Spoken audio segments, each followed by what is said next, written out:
আমরা দুর্যোগ ব্যবস্থাপনায় সবার আসলে কন্ট্রিবিউশনের কথা শুনছিলাম এবং সেই সাথে অনেকটা জেনেছি যে আপনার প্রাপ্তি বা আপনার অর্জনের জায়গাটুকু। এই যে অর্জন, এই যে প্রাপ্তির বিষয়, সেগুলো কিন্তু আসলে আমাদের সামাজিক দায়বদ্ধতার জায়গাটুকু অনেকটুকু বাড়িয়ে দেয় আমরা জানি, এবং মানুষকে কিন্তু একটা মেন্টাল স্যাটিসফ্যাকশন দেয় যে আমার কাজটা আসলে ভ্যালুড হলো, এবং তাকে কিন্তু পুনরায় যে নিউ টার্গেটের দিকে আসলে কিন্তু এগিয়ে নিয়ে যায়। তো এটা আসলে কতটুকু দরকার একটা কর্মপরিবেশে, এবং একজন মানুষকে আসলে আরো অ্যাপ্রিসিয়েট করা যেটা আমাদের আসলে বেশি দরকার, সেই বিষয়টা নিয়ে যদি বলতেন। যে খুব সুন্দর একটা প্রশ্ন করেছেন। আমি মনে করি যে যে কোনো প্রাপ্তি পরবর্তী কাজের জন্য ইন্সপায়ারেশন অনেক বেশি বাড়িয়ে দেয়। সো এটা খুবই দরকার, বিশেষ করে ওয়ার্কিং লাইফে আমরা যারা কাজ করি বিভিন্ন সেক্টরে, আমরা যদি বিভিন্নভাবে অ্যাপ্রিসিয়েশন পেয়ে থাকি, আমার ঊর্ধ্বতন কর্তৃপক্ষ বা আমার অফিস থেকে যদি আমি এটা পেয়ে থাকি, তাহলে ঠিক পরক্ষণেই কিন্তু আমার কাজের স্পিডটা অনেক বেশি বেড়ে যায়।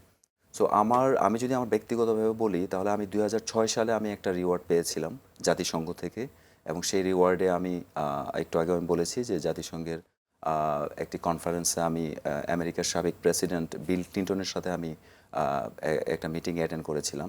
এই যে এর পরবর্তীতে কিন্তু আমাকে 2006 পরবর্তীতে আমাকে অনেক বেশি কাজের স্পিড বাড়িয়ে দিয়েছে। সো এবং রিসেন্টলি আমি মন্ত্রণালয় থেকে আমি রিওয়ার্ড পেয়েছি, জাতীয় বিশ্ববিদ্যালয়ের বিসি মহোদয় থেকে রিওয়ার্ড পেয়েছি। সো এই রিওয়ার্ড পাওয়ার পর থেকে আমাকে আরও বেশি ইন্সপায়ার্ড করছে, এবং গণমাধ্যমে আরও বেশি সাধারণ মানুষকে সম্পৃক্ত করে দুর্যোগে যাতে ক্ষয়ক্ষতি কম হয়, প্রাণহানি কম হয়, এই ব্যাপারে গণমাধ্যমে আমাকে আরও বেশি সম্পৃক্ত থাকার জন্য আমি অনেক বেশি অনুপ্রাণিত হয়েছি। এবং এই পাওয়াটা আসলে যে কোনো মানুষের ক্ষেত্রেই এটা খুব ইম্পর্ট্যান্ট। আপনি যে কাজটাই করেন, এই কাজের যদি রিকগনিশন থাকে, আপনাকে টাকা দিতে হবে নট নেসেসারি, আপনাকে যদি অ্যাটলিস্ট থ্যাংক ইউটা বলে, বলা হয়। হ্যাঁ, এবং এটা যদি আপনাকে সেক্ষেত্রে আপনাকে অনেক বেশি ইন্সপায়ার্ড করবে, এটা আমি বিলিভ করি। হ্যাঁ, আর পাওয়াটা হচ্ছে, আর পাশাপাশি আমি এটাও বলবো যে আপনি আপনার যে কাজটা এটা আপনি চালিয়ে যান, আপনাকে কেউ রিকগনাইজ করুক বা না করুক, নেচার আপনাকে রিকগনাইজ করবে ঠিকই। হ্যাঁ, সেক্ষেত্রে আপনি এক সময় আপনি এমন রিওয়ার্ড পাবেন, তখন আপনি অনেক বেশি হ্যাপি হবেন। আর ইংরেজিতে একটা কথা আছে যে if you make other people happy then it's called super happiness. আপনি যদি আরেকজন মানুষকে হ্যাপি বা কিছু দেওয়ার চেষ্টা করেন, তাহলে আপনার প্রাপ্তিটা অনেক বেশি হবে। এক সময় আপনি এত বেশি পাবেন যেটা আপনি এক্সপেক্ট হয়তো বা করেন নাই। জি, সেখানেই আমার পরবর্তী প্রশ্নটা আসলে রাখতে চাচ্ছিলাম যে অনেকেই কিন্তু আমরা দেখি যে না, আমাকে তো আসলে সেভাবে করে আমার কাজটা হয়তো ভ্যালুড হচ্ছে না, বা আমাকে হয়তো সেভাবে করে রিকগনিশন দেওয়া হচ্ছে না, তো তখন কিন্তু অনেকের আসলে একটু পিছিয়ে যায় বা নিজের মতো করে আসলে কাজটাকে চালিয়ে নিতে সেভাবে করে পারে না। তাদের প্রতি আসলে কি পরামর্শ দেবেন? এবং অনেকে কিন্তু ওয়ার্ক প্লেসের জন্য স্ট্রেসেও কিন্তু ভোগেন। তো এই বিষয়টা কি? আসলে তাদের প্রতি আমার পরামর্শ হচ্ছে যে স্টপ হওয়া যাবে না, থেমে যাওয়া যাবে না, কাজ চালিয়ে যেতে হবে। রিকগনিশন একবার না একবার আসবেই। সো আপনি যদি ডেডিকেটেডলি আপনি নিজের থেকে যদি মন থেকে যদি আপনি কাজটা করেন, তাহলে আজকে না হোক, কালকে হোক, পরশু হোক, অবশ্যই আপনি এটা রিকগনিশন পাবেন। দেখেন, আমি কিন্তু কাজ করছি 2006 থেকে, আজকে 2024-এ এসে আমি জাতীয়ভাবে 2টা অ্যাওয়ার্ড পেয়েছি একটা মন্ত্রণালয় থেকে। লম্বা জার্নি কিন্তু আপনাকে পার করতে জি হয়েছে। হ্যাঁ, আমি 6 থেকে 24-এর মধ্যে কিন্তু আমি রেগুলার কাজ করে যাচ্ছি। আমি কিন্তু জাতীয়ভাবে কোনো অ্যাওয়ার্ড পাইনি, তাই বলে কিন্তু আমি থেমে যাইনি। আর এই যে অ্যাওয়ার্ডটা আমার যে প্রাপ্তি 2024-এ আমি পাবো 2টা অ্যাওয়ার্ড, আমি আসলে ভাবিও নাই। আমি জাস্ট যেদিন অ্যাওয়ার্ডটা পাবো তার একদিন আগে আমাকে জানানো হয়েছে যে আপনি এই ধরনের অ্যাওয়ার্ড আপনি পাচ্ছেন। সো আমার জন্য এটা অবশ্যই একটা বড় প্রাপ্তি ছিল। আর আপনি যেটা বললেন যে সমাজের প্রতি দায়বদ্ধতা, তো এটা আমাকে ওই অ্যাওয়ার্ডের পরবর্তীতে আগে যেটা ছিল তার চেয়ে আমি বলবো যে অনেক গুণ বাড়িয়ে দিয়েছে। সো আমি এখন থেকে নিজেকে সমাজের প্রত্যেকটা মানুষকে বিভিন্ন সেক্টরে, এটা হতে পারে প্রাকৃতিক দুর্যোগ, সেটা হতে পারে মনুষ্য সৃষ্টি দুর্যোগ, শুধু যে দুর্যোগ তা না, সাধারণ উন্নয়নের ক্ষেত্রেও আমি আরো বেশি সম্পৃক্ত থাকব, পরিবর্তনের অংশ হিসেবে আমি কাজ করে যাব। এটা আমার জন্য অনেক বড় ধরনের একটা ইন্সপায়ারেশন তৈরি হলো। নিঃসন্দেহে এই যে আমরা যেটা বলছিলাম, আমরা কিন্তু মেন্টাল হেলথের জায়গা থেকে অনেকটুকু দেখি যে সবসময় কিন্তু অন্যের অ্যাপ্রিসিয়েশনও আশা না করে নিজেকেও নিজে অ্যাপ্রিসিয়েট করা, যে আমি তো আমার কাজের ভ্যালিডেশনটা নিজেকে দিচ্ছি, এবং সেটা যদি আমরা আসলে করি, নিজেকেও যদি একটা থ্যাংক ইউ দেই, তাহলেও কিন্তু আমাদের কাজের স্পৃহাটা অনেকটুকু বাড়ে। জি জি, এই যে একটু আগে বললাম না যে আপনাকে কেউ ইন্সপায়ার্ড করুক বা মানে আপনাকে কেউ অ্যাকনোলেজ করুক বা না করুক আপনার কাজের, আপনি কাজটা চালিয়ে যাবেন, মানে আপনি আপনার নিজেকে অ্যাকনোলেজ করছেন। সো এটা একটা বড় ফ্যাক্ট। আপনি যেটা বলছেন সঠিক বলেছেন, যে নিজের কাজের প্রতি যদি কনফিডেন্ট থাকে, আপনি যদি ফিল করতে পারেন যে আমি কাজটা ভালো করছি এবং এটা আমি চালিয়ে যাব, তাহলে এক সময় না এক সময় সবাই রিকগনিশন দিবে, এটা আমি খুব প্রচন্ডভাবে বিলিভ করি। একদমই তাই, এবং এভাবে করে আসলে আমরা নিজেকে নিয়ে কাজ করতে পারি এবং কর্মপরিবেশটা আরো সুন্দর করতে পারি। জি জি। ভাইয়া, দুর্যোগ ব্যবস্থাপনার ক্ষেত্রে গণমাধ্যমের সম্পৃক্ততার জায়গাটা আসলে কেমন, এবং এটা আরো বাড়িয়ে তুলতে আপনাদের বর্তমান কার্যক্রমগুলো কেমন হচ্ছে? জি, দুর্যোগ ব্যবস্থাপনায় গণমাধ্যমের সম্পৃক্ততা অনেক বেশি ভূমিকা রাখে, এবং এটা যত বেশি হবে গণমাধ্যমের সম্পৃক্ততা, তত বেশি দুর্যোগে ক্ষয়ক্ষতি এবং প্রাণহানি কম হবে। এবং একটু আগে আপনি যেটা বললেন আর্লি ওয়ার্নিং, এখানে কিন্তু ওয়ার্নিং শব্দটা খুব ইম্পর্ট্যান্ট। সো এই ওয়ার্নিংটা আপনি কিভাবে দিবেন, সাধারণ মানুষের কাছে আপনার মেসেজটা কিভাবে পৌঁছাবেন, এর জন্য কিন্তু আমি মনে করি গণমাধ্যমের একটা ভূমিকা রয়েছে। আমি গত কয়েক বছর ধরে গণমাধ্যমে এই আর্লি ওয়ার্নিং নিয়ে কাজ করছি, দুর্যোগ ব্যবস্থাপনায় সাধারণ মানুষকে সম্পৃক্ত করার জন্য অনেক অনেক চেষ্টা করছি। তো আমাকে অলরেডি রিকগনাইজও করা হয়েছে, এবং যেটা বললেন যে আমাকে 2টা অ্যাওয়ার্ড দেওয়া হয়েছে গত কিছুদিনের মধ্যে। সো এইটার অনেক গ্যাপ রয়েছে, আমি মনে করি আরও বাড়ানো উচিত। প্রত্যেকটা সেক্টর থেকেই গণমাধ্যমে যাতে আরও বেশি সম্পৃক্ততা আরও বেশি বাড়ানো হয়, এটা একটা রেসপন্সিবিলিটি প্রত্যেকেরই রয়েছে। সো নিঃসন্দেহে গণমাধ্যমে দুর্যোগ ব্যবস্থাপনার একটা ভূমিকা রয়েছে রয়েছে নিঃসন্দেহে। এবং আরো একটা বিষয় আমি যদি লক্ষ্য করে থাকি, যে সাধারণ মানুষের মধ্যে সচেতনতা বাড়ানোর জায়গাটাও কিন্তু অনেক বেশি গুরুত্বপূর্ণ। কেমন, যে কোনো একটা দুর্ঘটনার ক্ষেত্রে যে কোনো ফায়ার সার্ভিস বা পুলিশ তাদেরকে আসলে সহজে এক্সেস আমরা কিন্তু করে দেই না। উৎসুক জনতার জন্য কিন্তু আমাদের দুর্যোগ ব্যবস্থাপনার জায়গাটা বা সেখানে যে তৎপরতা অনেকাংশেই কিন্তু আসলে ব্যাহত হয়। তো সেক্ষেত্রে সাধারণ মানুষের সচেতনতার জায়গা বাড়ানোর ক্ষেত্রে আসলে আরো কি ভূমিকা পালন করা যেতে পারে বলে আপনি মনে করেন? হ্যাঁ, এই যে আপনি যেটা বললেন যে যে আমরা রিসেন্টলি গত কয়েকটা ঘটনা দেখেছি, বেইলি রোড, গুলশানে যে অগ্নিকাণ্ড হলো, ওখানে কিন্তু আমরা টেলিভিশনে নিশ্চয়ই আপনারা দেখেছেন যে যখন কোনো একটা অগ্নিকাণ্ড হয় কোনো বিল্ডিংয়ের মধ্যে, তখন উৎসুক জনতা, হ্যাঁ, মানে সামনে ভিড় করে, যার ফলে কি রাস্তাতে একটা ব্লক হয়, এই যে সাধারণ মানুষের একটা ভিড় থাকে, তখন ফায়ার সার্ভিসের গাড়ি যেতে পারে না।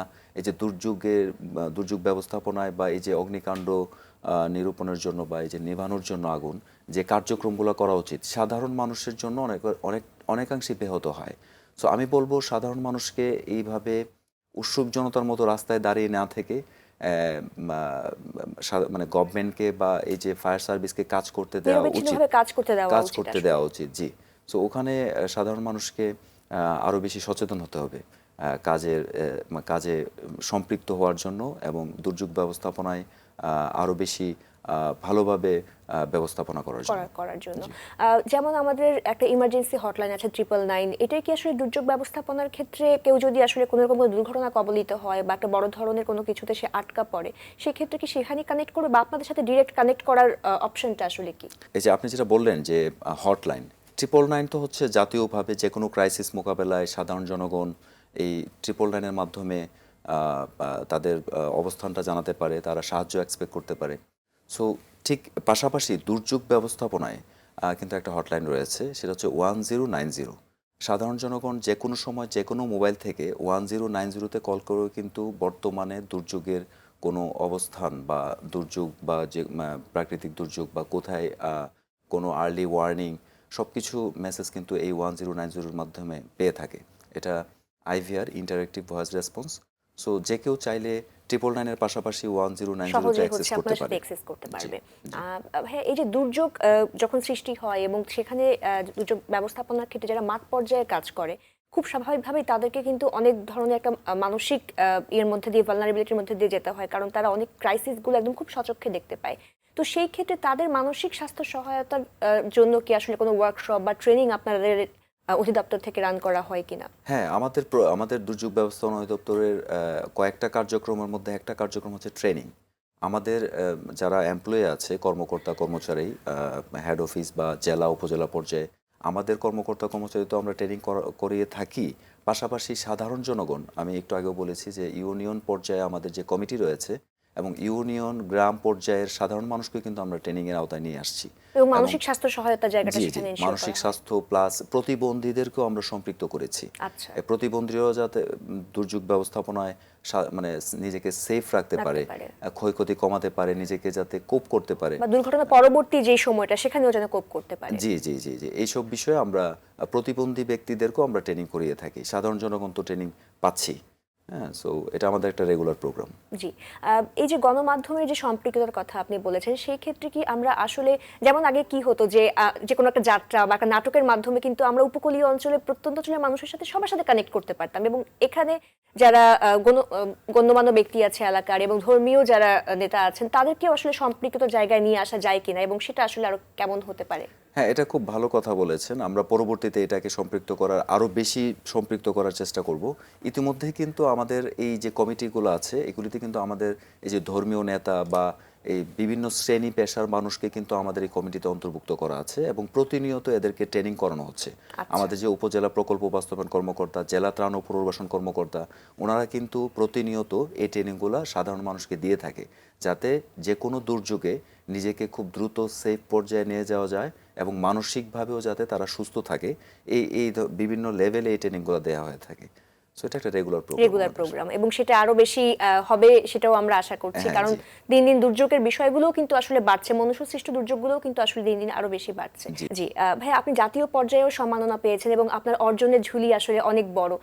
যারা ছোট ছোট জায়গা থেকে আসলে কাজ করছেন, তাদেরকে যে একটা প্রশংসাপত্র, যেটা আমরা বলছিলাম একটা থ্যাংক ইউ নোট বা একটা কর্মস্পৃহা বাড়ানোর জন্য প্রতিষ্ঠানের জায়গা থেকে আরো কি ভূমিকা পালন করা উচিত বলে আপনি মনে করেন? এমপ্লয়ারদেরকে আরো কেমন হওয়া? আমাদের এই বছর থেকে চালু হয়েছে জাতীয়ভাবে দুর্যোগ ব্যবস্থাপনায় যারা বিশেষ অবদান রেখেছে, এবং শুধু দুর্যোগ ব্যবস্থাপনা না, এছাড়া অন্যান্য সেক্টরেও যারা, যেমন শুদ্ধাচার পুরস্কার আছে, এগুলি কিন্তু আমরা এবছর থেকে চালু করেছি। আমাদের মন্ত্রণালয় তথা আমাদের অধিদপ্তর, দুর্যোগ ব্যবস্থাপনা অধিদপ্তর, এই বিষয়ে ভবিষ্যতেও এই ধরনের সম্মাননা বা পুরস্কার অব্যাহত থাকবে।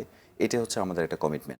আশা করছি শুধু আমাদের অধিদপ্তরের কর্মকর্তা কর্মচারী না, গণমাধ্যমে যারা কাজ করে বা সমাজের বিভিন্ন সেক্টরে দুর্যোগ ব্যবস্থাপনা নিয়ে যারা কাজ করছে, গণমাধ্যমকে বা গণমানুষকে সম্পৃক্ত করছে, তাদেরকেও আমরা এই অ্যাওয়ার্ডের আওতায় নিয়ে আসব। এটা আমাদের একটা পরিকল্পনা রয়েছে। যেমন আপনি যে এই যে অনুষ্ঠানটা করলেন, আপনিও কিন্তু এই অ্যাওয়ার্ডটা পাওয়ার জন্য নমিনেশন পেতে পারেন। কারণ আপনার মাধ্যমে কিন্তু সাধারণ জনগণ জানছে যে দুর্যোগ ব্যবস্থাপনায় কিভাবে নিজেকে সম্পৃক্ত করা করতে যায়, হয়। একটা যে কোনো দুর্যোগে বা যে কোনো ঝুঁকিতে নিজেকে কিভাবে সেফ রাখা যায়। সো এইভাবে প্রত্যেকটা মানুষ যে যে জায়গায় সম্পৃক্ত রয়েছে, প্রত্যেকটা মানুষকে আমরা এই অ্যাওয়ার্ডের বা এই যে সম্মাননা বা এই প্রাপ্তির জায়গাটা আমরা নিয়ে আসার জন্য আমরা চেষ্টা করব, সারা বছর করবো ইনশাল্লাহ। নিঃসন্দেহে এটা খুব অসাধারণ উদ্যোগ হবে, এবং যারা স্বেচ্ছাসেবীমূলক কাজ করছেন, ভলান্টারি অ্যাক্টিভিজম, অনেক কিছুই তারা করছেন এবং একদম মাঠ পর্যায়ে কিন্তু আসলে কাজ করছেন, যারা হয়তো বা সেভাবে করে কানেক্টেড না, হয়তো তাদের নিজেদের প্রতিষ্ঠানের জায়গা থেকে বা ব্যক্তিগত উদ্যোগে অনেকে কাজ করছেন, তাদেরকে আপনাদের অধিদপ্তরের সাথে সম্পৃক্ত করার জন্য কোনো রকম কোনো কার্যক্রম হাতে নেওয়া হয়েছে কিনা? যে আমাদের কিন্তু ইনক্লুসিভ প্রোগ্রাম, মানে আমাদের যে শুধু দুর্যোগ ব্যবস্থাপনা ও ত্রাণ মন্ত্রণালয় বা দুর্যোগ ব্যবস্থাপনা অধিদপ্তরে যে শুধুমাত্র আমরা দুর্যোগ ব্যবস্থাপনা করি তা না, আমরা প্রাইভেট সেক্টর, গভর্নমেন্ট সেক্টর তো আছেই, এরপরে সাধারণ মানুষকে সম্পৃক্ত করে প্রত্যেকটা সেক্টরকে কিন্তু আমরা সম্পৃক্ত করি দুর্যোগ ব্যবস্থাপনায়। এই যে একটু আগে বললাম এসওডির কথা, স্ট্যান্ডিং অর্ডার অন ডিজাস্টার, ওখানে কিন্তু শুধু গভর্নমেন্ট অফিস সম্পৃক্ত তা না, ওখানে প্রাইভেট সেক্টরের কি ভূমিকা আছে ওটাও কিন্তু বলা আছে। আচ্ছা। সো এই যে আজকে আমরা দুর্যোগ ব্যবস্থাপনায় এতটা বেশি সফলতা অর্জন করেছি, বাংলাদেশ তো বটেই, সারা বিশ্ব আমরা অলরেডি এই প্রশংসিত হয়েছি। জাতিসংঘ কর্তৃক আমরা বেশ কয়েকটা অ্যাওয়ার্ডও পেয়েছি। তো এই অ্যাওয়ার্ড বা এই প্রাপ্তিগুলোর পিছনে কিন্তু এই যে সম্মিলিতভাবে দুর্যোগ ব্যবস্থাপনায় অংশগ্রহণ, এটা একটা বিশাল ভূমিকা। সো এটা সবসময় ছিল, আছে এবং ভবিষ্যতে আরও বৃদ্ধি পাবে।